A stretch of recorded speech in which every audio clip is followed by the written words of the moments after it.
Sa pinakatahimik na sulok ng Giginto Grocery, may isang eksena na parang galing documentary ng National Geographic. Isang spam naka-container. May lock. Tapos, may sign pa na ask for assistance. Para siyang baby na first time ilalabas ng nanay in full gear, full protection, full iyak. Pero hindi alam ng lahat, may chismis pala sa likod nito.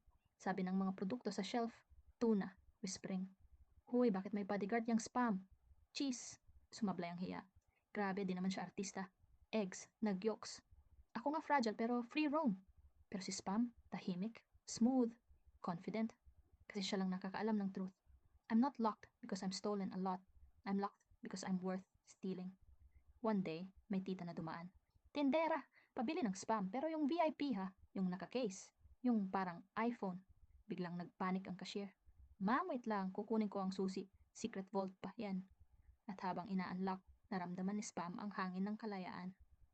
Parang, yes, my fans are waiting. Pagdating sa counter, may isang kuya tumingin sa kanya na parang love at first sight. Ang mahal mo, pero ikaw ang gusto ko. At doon niya na-realize, minsan kailangan mo talagang masecure para ma-feel ng tao ang value mo.